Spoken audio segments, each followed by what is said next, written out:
Oi, sou a Juliana. Eu vou, eu sou aluna de neurociência da Federal do ABC. Eu já estou terminando a graduação e também faço licenciatura em ciências biológicas, né?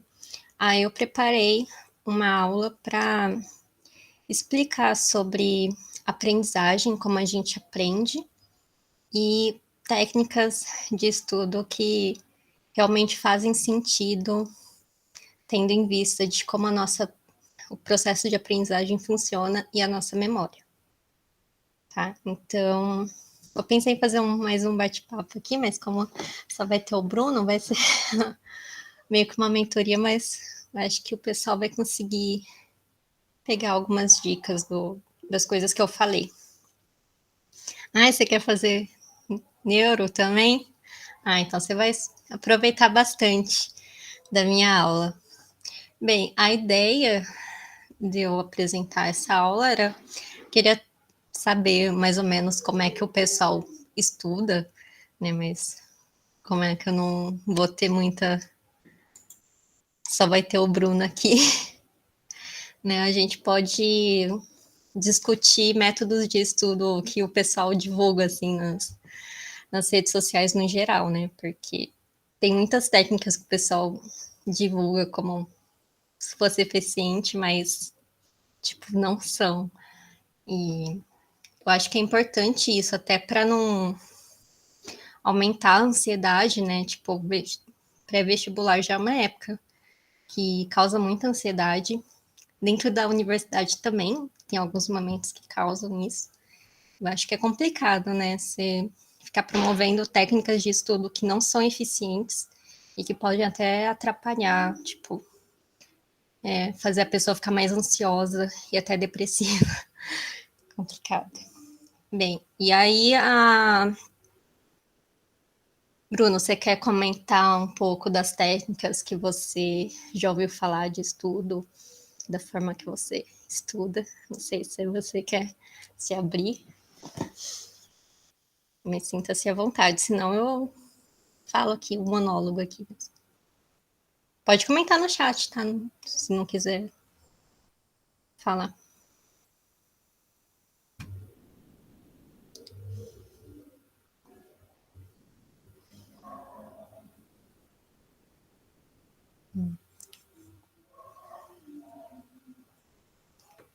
Vai falar? Tá, você não sabe muito sobre técnicas. Mas, no geral, como é que você estuda?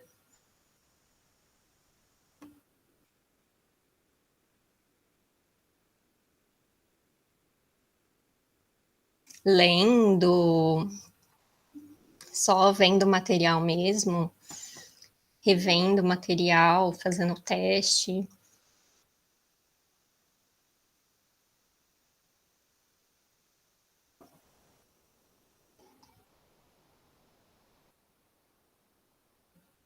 Ou não estuda?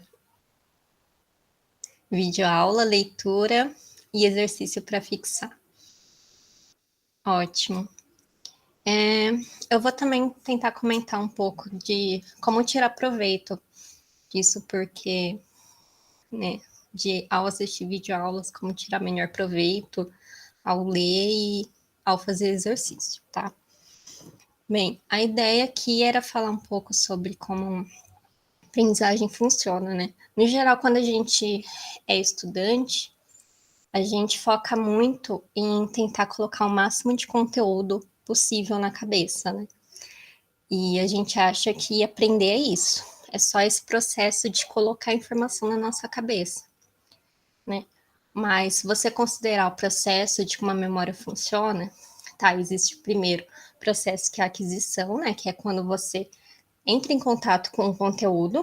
Aí tem um processo de codificação, que é quando você processa a informação, você tenta conectar com outras ideias, tenta conectar com alguns conhecimentos prévios, você tenta pensar no conteúdo. Aí tem a parte de. Como é que fala?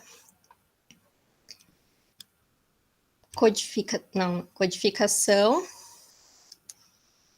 Eu tô tentando fazer uma prática aqui que eu vou explicar para você. Consolidação da memória. Agora eu lembrei da palavra. Consolidação da memória e a recuperação, né? Em geral, o pessoal só considera essas duas coisinhas, né, que é a aquisição e a codificação como processo de aprendizagem e desconsideram, né, a relação da aprendizagem com a nossa memória, né? E eles consideram um pouco a parte de consolidação das memórias, que são muito importantes, e a parte principalmente de recuperação, né?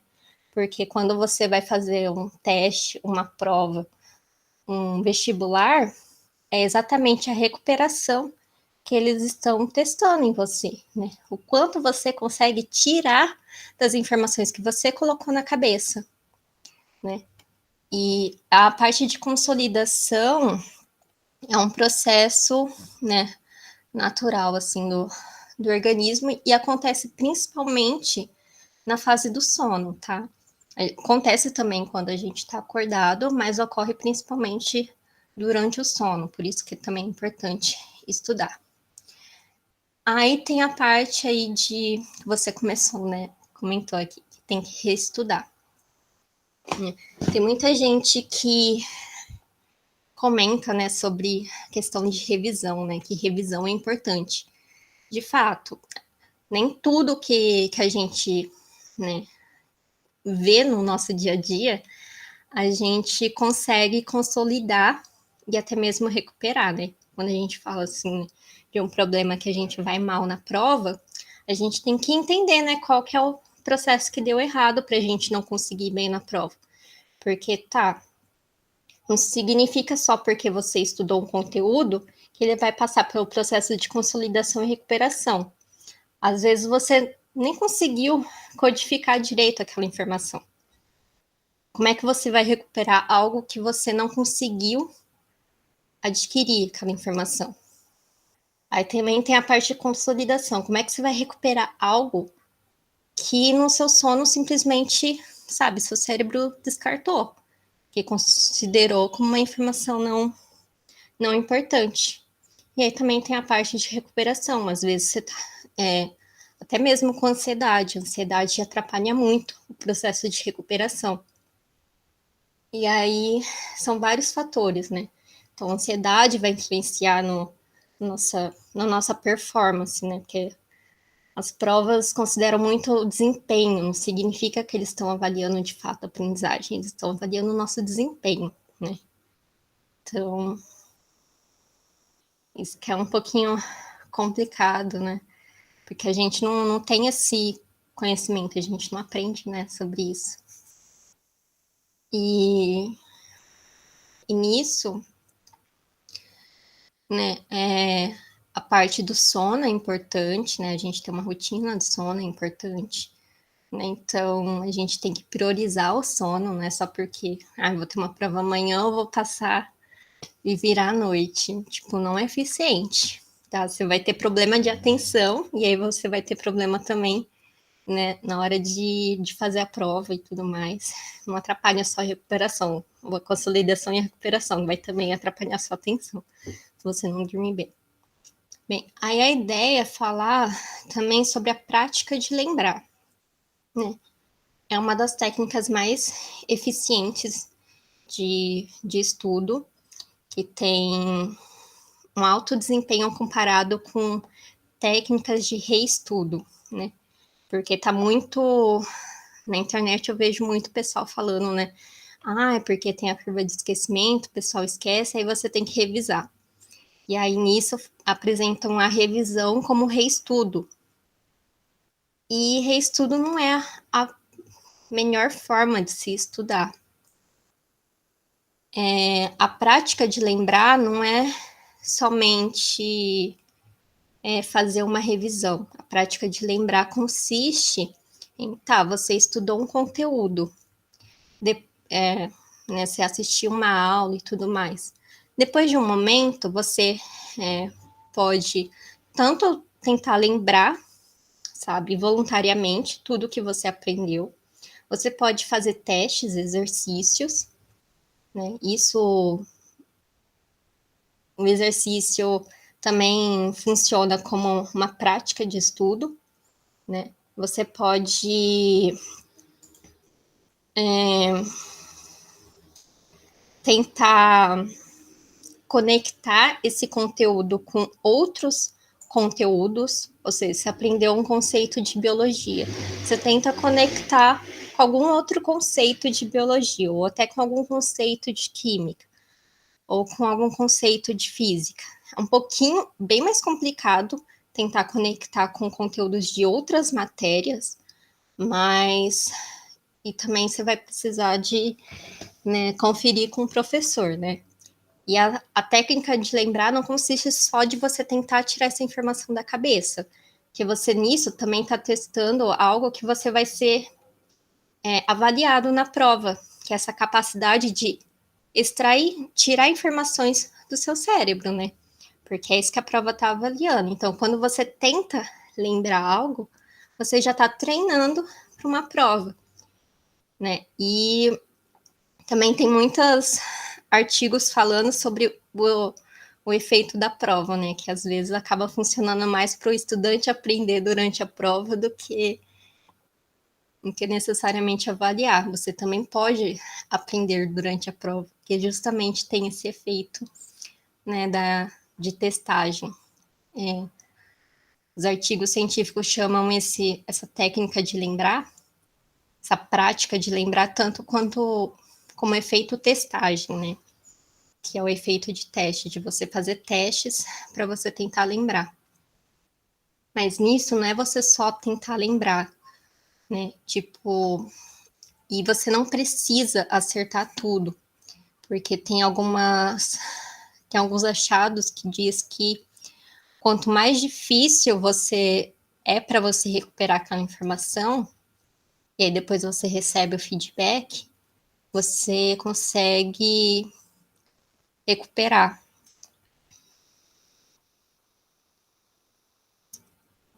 Isso, multidisciplinaridade.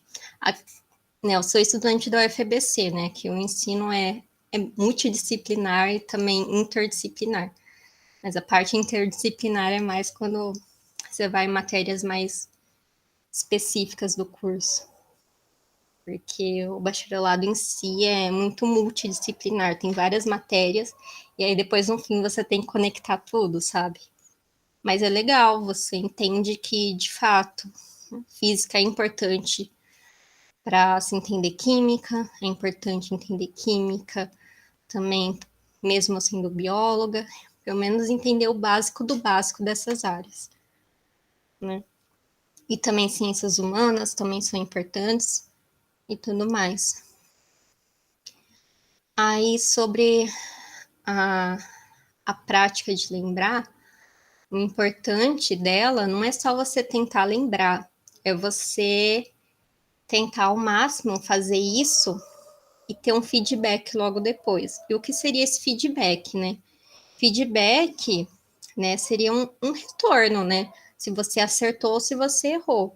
É você, sei lá, olhar um gabarito, né? Mas não é só olhar o gabarito, né? Você tem que entender o porquê você errou, né?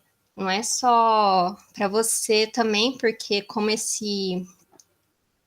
você está fortalecendo uma conexão ao tentar lembrar de uma informação, você precisa desse feedback para você saber se errou ou acertou, para você não fixar uma informação errada. Então, por isso que ela é muito importante, né? E nessa parte mesmo, quando você tenta lembrar e tenta conectar o conteúdo com o outro, né? Às vezes é bom perguntar para um professor, né? Para ver se essa conexão faz sentido, porque senão você está fazendo uma conexão nada a ver que não faz sentido nenhum. Então, às vezes não é fazer por conta, não, né? Tem que ver se faz sentido. E às vezes é bom conversar com o professor para ver se faz sentido.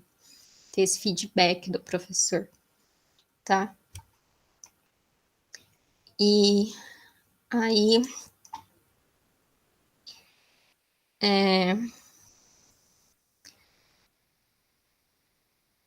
não sei, você gostaria de fazer alguma pergunta? Que tô sentindo que tá um monólogo muito extenso. Pode fazer, pode ir colocando aí. Tô vendo como é que eu respondo.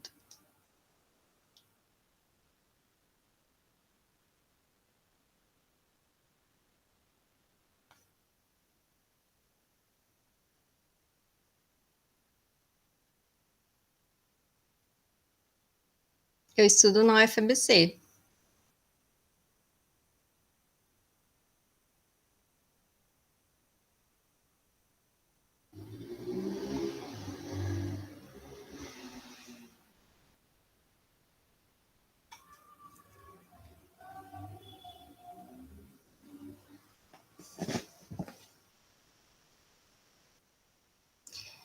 É, lá não tem curso de psicologia, só tem o curso de neurociência mesmo. Mas na neuro a gente estuda psicologia cognitiva, né? A gente tem três eixos de estudo, que é psicologia cognitiva, é biologia e a parte computacional, que é neurociência teórica, né? Tipo, não é necessariamente mexer no computador.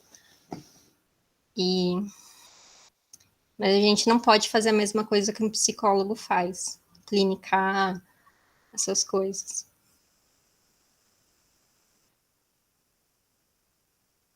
Não, neuro é bacharelado lá na FBC.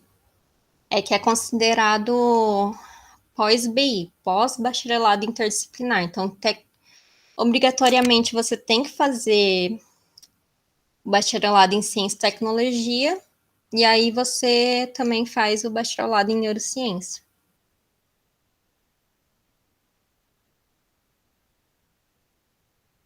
Mas lá também tem pós-graduação em neurociência e cognição. E aí você sai com dois diplomas, né?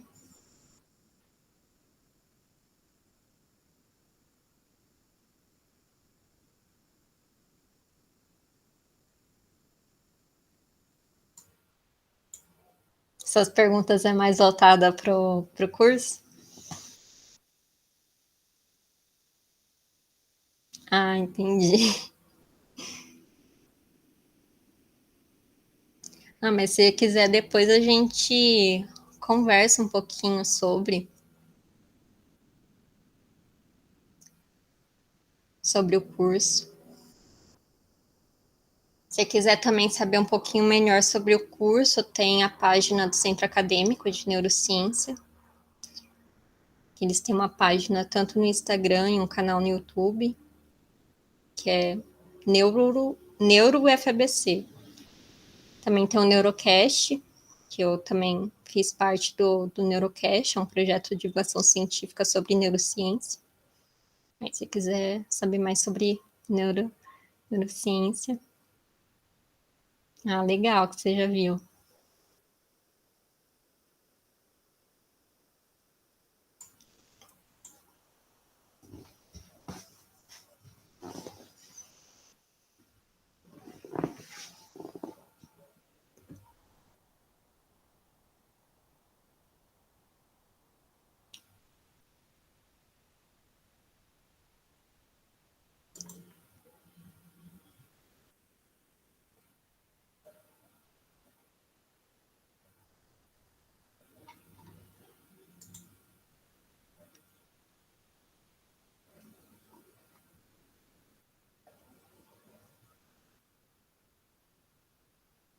Você tem alguma pergunta específica sobre como a gente aprende, sobre memória? Que aqui é o momento.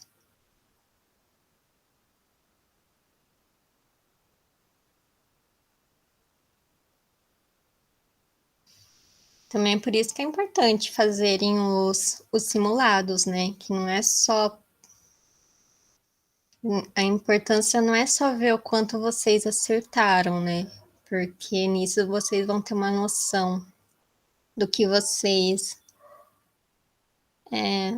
conseguem recuperar, de certa forma, e conseguir também aprender outras coisas que vocês erraram, né?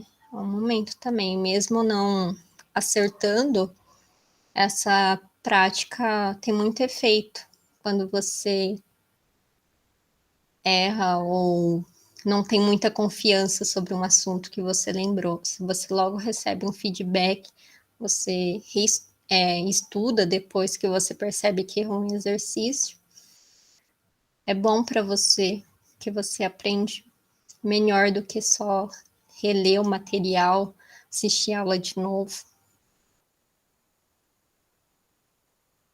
Faça um simulado, tá?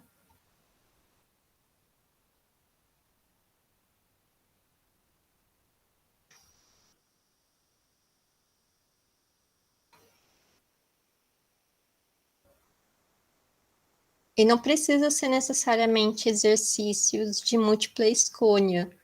Vocês podem responder também exercícios abertos, né? Isso tem um efeito de testes cruzados. Quando um teste, né, a forma de você estudar é diferente da forma que é a avaliação em si. E é muito mais eficiente testes abertos e depois você fazer uma prova, que são testes com múltiplas escolhas, do que necessariamente estudar com testes de múltipla escolha e depois fazer um teste aberto, que você tem que lembrar e responder, né, discursivamente.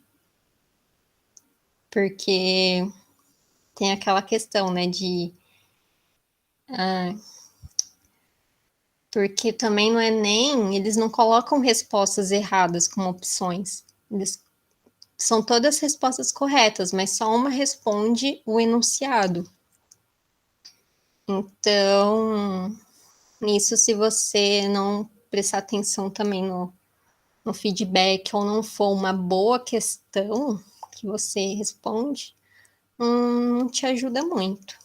Então, às vezes é bom responder alguns exercícios abertos ou intercalar as questões para ajudar a ser realmente uma coisa de você tentar tirar da cabeça em vez de você só reconhecer que a gente tem esse problema. Por isso que releitura e rever a aula é problemático, porque a pessoa ela tem uma falsa sensação de que ela aprendeu mais quando ela revê, porque ela tem uma sensação de familiaridade.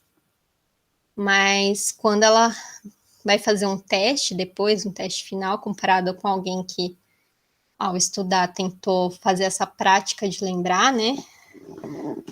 De ficar se testando ao estudar, elas vão muito pior mesmo.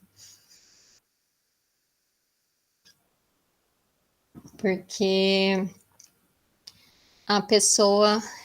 E o problema também é que na hora de estudar, quando você compara uma pessoa que, na hora do estudo, fez a prática de lembrar, né, estudando com testes, e compara alguém que releu o material,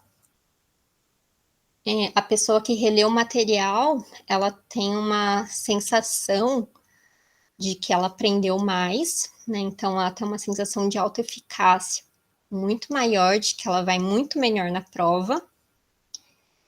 E quem faz estuda por testes, ela tem uma sensação de que ela não aprendeu muita coisa, né? Porque na hora que ela vai tentando lembrar, ela percebe que esqueceu algumas coisas. Aí ela pensa, não tô tão bem assim. Mas aí, se você vai fazer a prova, o que fez a prática de lembrar vai tira o dobro da nota de quem releu o material. E, tipo, tem um dobro de acertos, praticamente.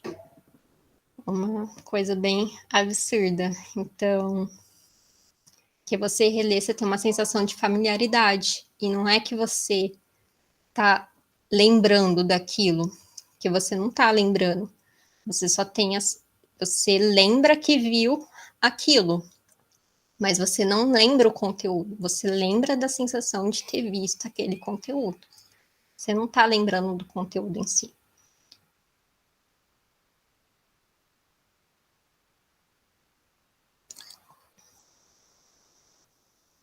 E aí nisso é bom vocês tentarem fazer testes antes, e aí depois vocês olharem no material de vocês e lerem um resuminho para conferirem se vocês acertaram ou se erraram.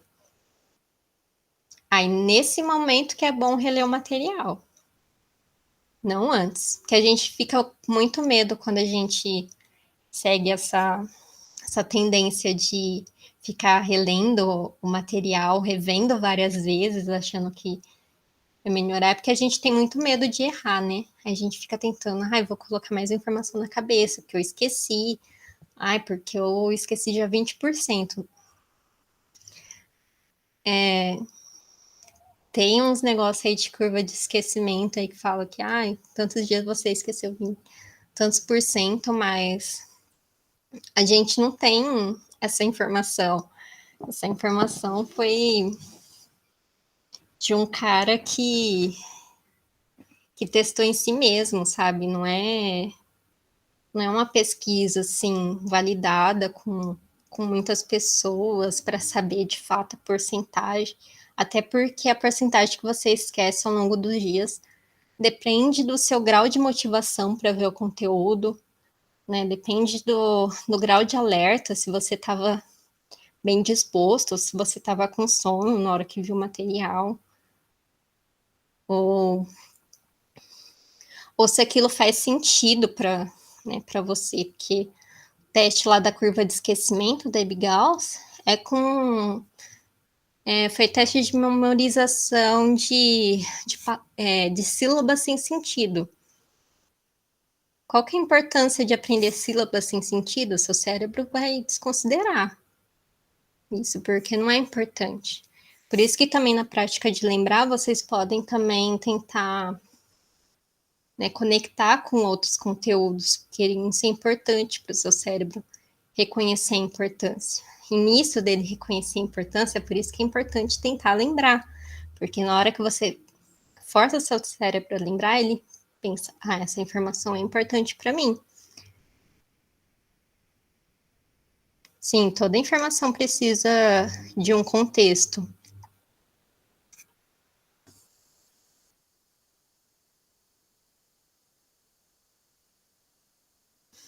Né? O ensino precisa tá bem contextualizado, mas a gente também precisa aprender alguns conceitos que às vezes parece que não tem contextualização, mas a gente precisa dessa base para entender o contexto.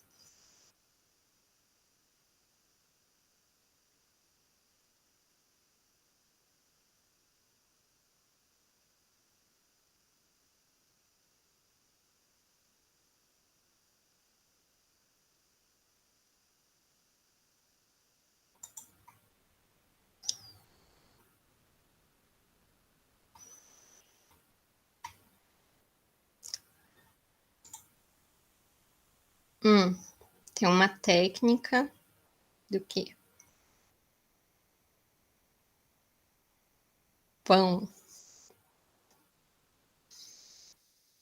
Não ouvi falar dessa técnica. PAO.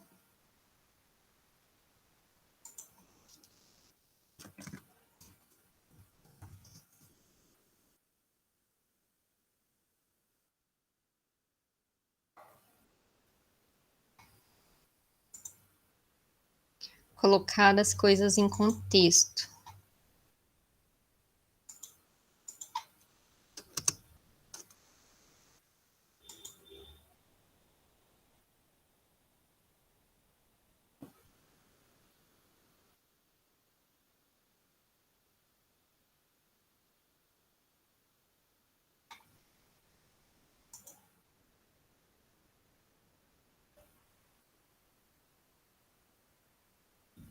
Ah, uma técnica, colocar as coisas em contexto. Pessoas são objeto. É de imaginar uma cena com um conceito.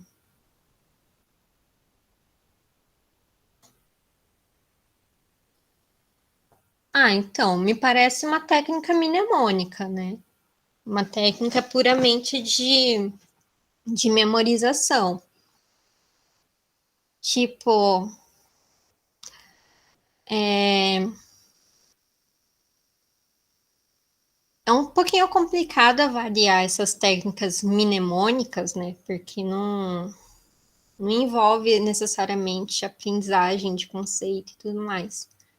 Mas funciona melhor do que você não tentar nada, né? Tipo, não sei se tem valor científico também, mas no geral essas técnicas mnemônicas, assim, de decorar coisas, né, associando, tem também aqueles palácios de memória e tudo mais, são tudo técnicas mnemônicas, só de você decorar o conteúdo, né? E não necessariamente todas têm evidência científica, mas só o fato de você tentar memorizar ou associar alguma coisa com outra, mesmo que não seja explícito de um conceito que você tem que associar algo com outro, só no sentido só de memorização, é mais eficiente do que não tentar nada. Você vai aprender tudo bonitinho conceitualmente?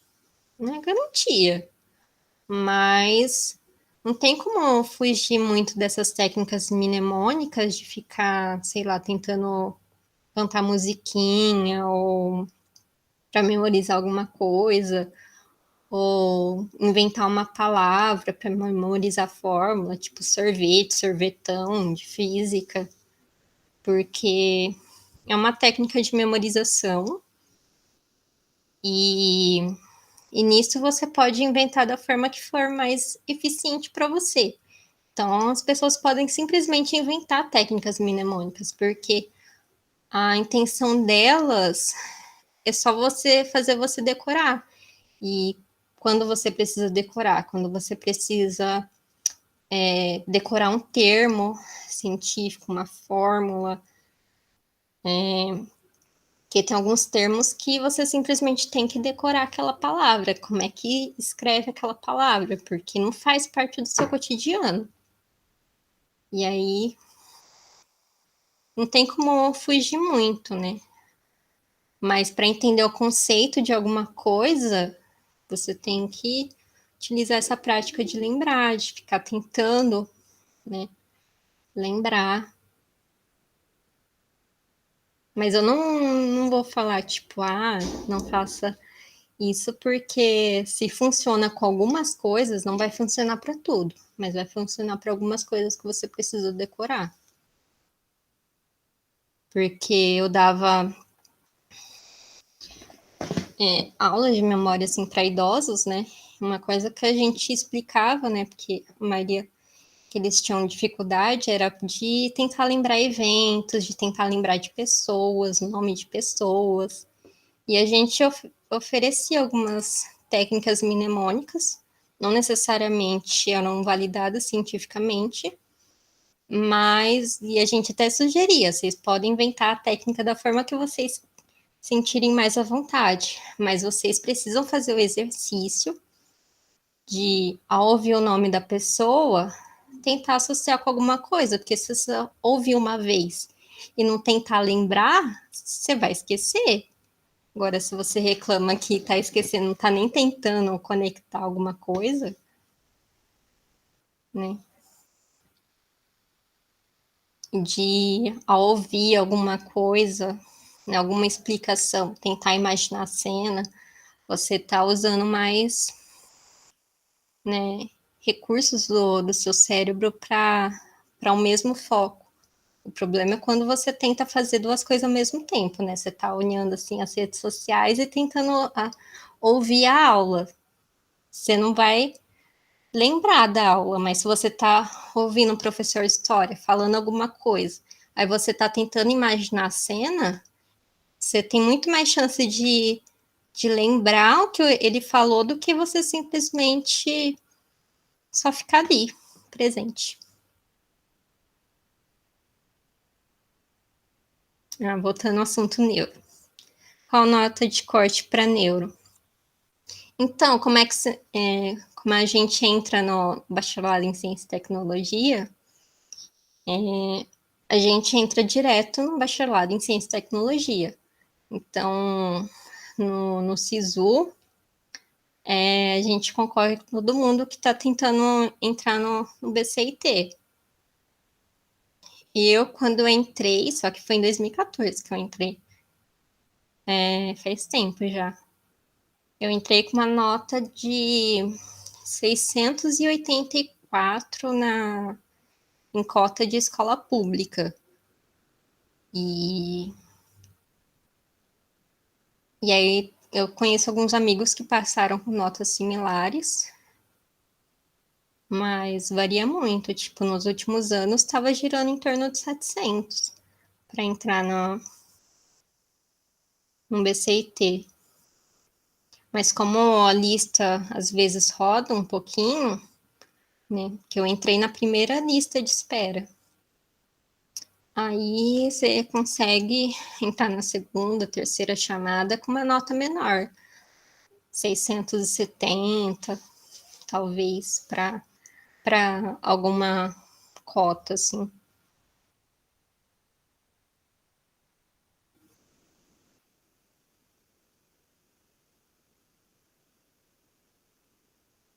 Não, lá é o primeiro bacharelado em neurociência da América Latina. Lá oferece como bacharelado mesmo a neuro.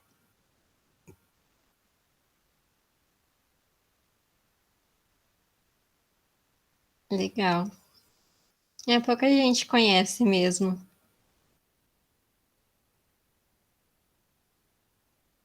E é de graça, né?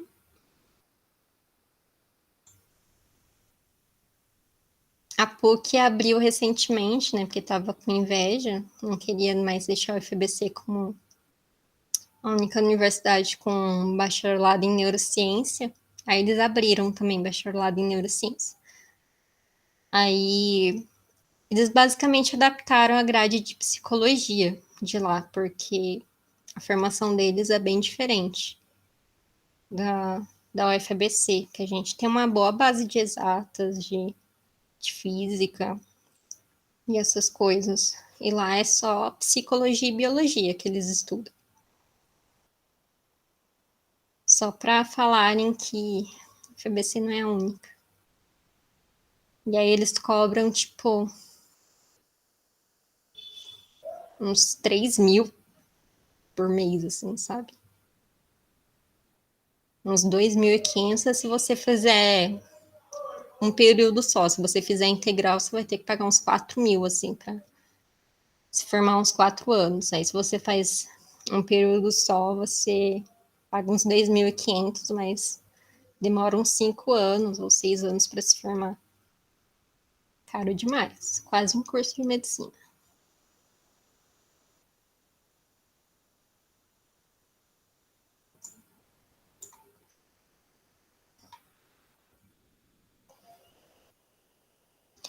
Eu acho que é isso. Eu não vou estender muito a gravação pro pessoal. O pessoal vai acabar nem vendo tudo. Se quiser parar a gravação, pode parar. De... depois, se vocês quiserem entrar em contato comigo para perguntar alguma coisa específica, é o que eu falei de forma bem ampla, porque seria o primeiro contato com o conteúdo, né? Com esse conteúdo. Aí eu tava pensando em ir aprofundando com o tempo se tivesse demanda. Se vocês quiserem que eu faça mais conteúdo assim desse tipo, eu posso mostrar, falar sobre outras técnicas e tudo mais, quais têm evidência ou não. E é isso, vocês podem entrar em contato comigo depois, quem estiver assistindo pelo YouTube. Obrigado, Juliana. De Obrigado nada. mesmo. Uma boa noite. Boa noite.